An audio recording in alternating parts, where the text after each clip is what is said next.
विधानसभा में आज विधायकों ने आयुर्वेद चिकित्सालय, उद्यमियों को व्यापार संवर्धन, जल जीवन मिशन सहित कई जनहित के मुद्दे उठाए। विधायक अनीता बघेल ने उद्यमियों के प्रोत्साहन के लिए जारी की गई नीति के तहत अनुदान राशि को लेकर सरकार से जवाब मांगा। इस पर उद्योग मंत्री कर्नल राज्यवर्धन सिंह राठौड़ ने कहा कि उद्यमियों के प्रोत्साहन के लिए 3 नीतियां लागू की गई हैं।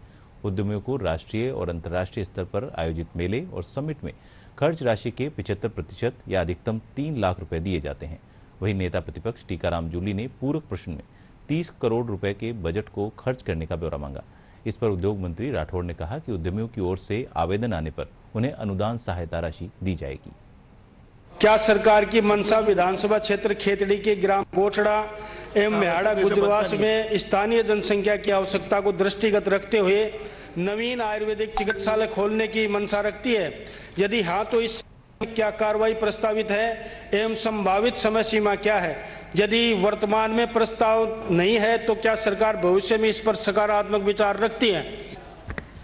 मैं खेतड़ी से आने वाले सदस्य को अवगत कराना चाहता हूं आपके माध्यम से कि आयुष नीति 2021 अनुसार ब्लॉक मुख्यालय पर ब्लॉक आयुष चिकित्सालय गुणा अवगुण के आधार पर चरणबद्ध रूप से खोले जाने का प्रावधान है।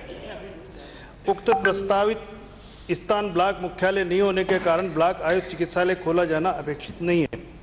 भविष्य में गुणावगुण एवं उपलब्धता के आधार पर उक्त स्थानों पर नवीन औषधालय खोले जाने पर विचार किया जा सकेगा। वर्ष 2024-25 की बजट घोषणा जो मॉडिफाइड बजट था, एंटरप्रेन्योर्स को अपने उत्पाद देश विदेश में मार्केट करने के लिए आवश्यक सहायता प्रदान करने की दृष्टि से 30 करोड़ का प्रावधान प्रस्तावित है की घोषणा की गई है।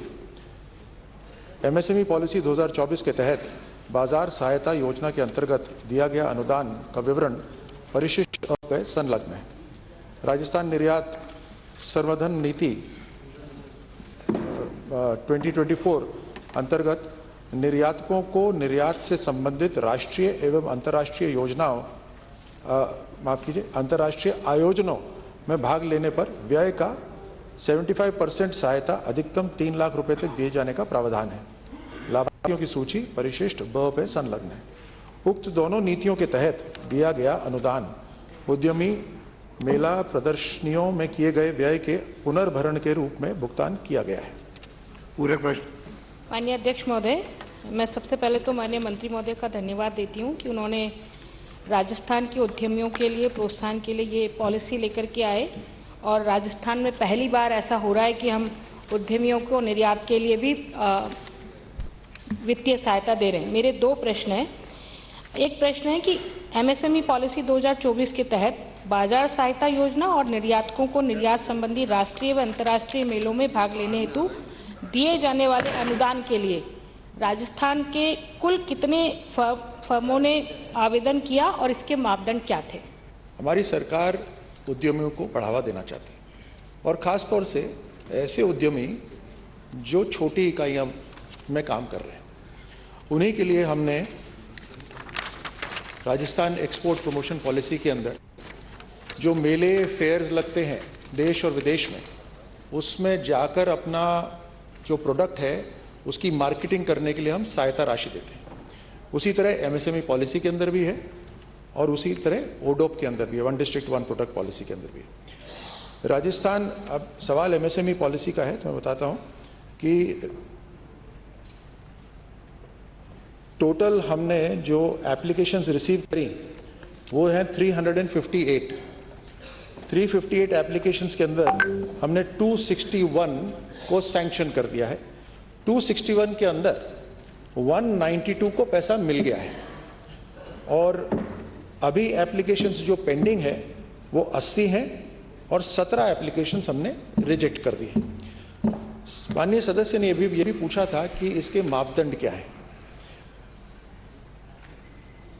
एमएसएमई पॉलिसी के अंदर जो मापदंड दिए हुए हैं वो है, सबसे पहला कि एमएसएमई का रजिस्ट्रेशन होना चाहिए, एमएसएमई यूनिट होनी चाहिए। दूसरा है कि जो जिस मेले में गए, जो आयोजन हुआ उसमें गए, उसमें जो खर्चा हुआ उसकी रसीद उनकी एप्लीकेशन में लगी हुई होनी चाहिए। और देश के अंदर जो अप्रूव्ड, क्योंकि एमएसएमई पॉलिसी के अंदर केवल देश के अंदर जो फेयर लगते हैं उन्हीं का खर्चा दिया जाता है और एक्सपोर्ट पॉलिसी में विदेश का दिया जाता है। तो जो अप्रूव्ड फेयर हैं उन अप्रूव्ड फेयर में वो फेयर होना चाहिए। माननीय मंत्री जी ने जो जवाब दिया, एक तो आपने कहा कि 31 मार्च आने वाली है, तो 30 करोड़ में लगभग कितना आप खर्च कर पाएंगे जब आपने 30 करोड़ रखा है बजट के अंदर? क्योंकि अभी आपने जो हमें आंसर दिया इसमें 1 करोड़ 9 लाख के आसपास आपने बताया है। पहला क्वेश्चन तो यही है, तो 30 करोड़ में से कितने खर्च कर पाएंगे? दूसरा, आप कह रहे हो अधिकतम हम जो है इसमें 3 लाख देते हैं। झालावाड़ का एक केस है जिसमें आपने 3,50,460 रुपये दिए जो आपने साथ लगाए, तो उस पर विशेष मेहरबानी क्यों है? एक इसका भी मैं जानकारी चाहूँगा। और तीसरा ये है कि इसमें से कितनी राशि विदेशी बाजार जैसे कि यूरोप, अमेरिका या जो इनके लिए आपने दी है, जिनका उत्पाद का निर्यात जिन लोगों ने किया है, वो जानना चाहूँगा। विदेशी उत्पाद के लिए जिन्होंने निर्यात किया है उसके लिए आपने कितनी सहायता दी है? माननीय मंत्री जी। अध्यक्ष महोदय, अच्छा सवाल है ये, और मैं आपके माध्यम से सदन को बताना चाहूँगा कि ये नीति ही अभी शुरू हुई है। ये पॉलिसी की बाहर जाकर जो आयोजन हो रहे हैं उसके खर्चे के अंदर हम समर्थन दें, ये शुरू ही अभी हुई है सरकार के अंदर, और ये धीरे धीरे बजट बढ़ता रहेगा। जैसे मैंने अभी सदन को बताया था कि 24 में दिसंबर में पॉलिसी पूरी हुई और अप्रैल में हमें पैसा मिला, और ये जो बजट है ये अभी 3 के अंदर डिवाइड हुआ है। अब जिस तरह से लोगों को पता चलता जाएगा, जो एमएसएमई के भी हैं, जो एक्सपोर्ट भी करना चाहते हैं, वो और इसके अंदर अप्लाई करना शुरू कर देंगे। ये जो 3 लाख की सीमा है ये केवल एक ही पॉलिसी के अंदर है। 2 अलग अलग 3 पॉलिसीज है हमारी, एक्सपोर्ट की भी है, ओडोप की भी है और एमएसएमई की है। ये 3 लाख का जो लिमिटेशन है ये केवल एक पॉलिसी के अंदर है।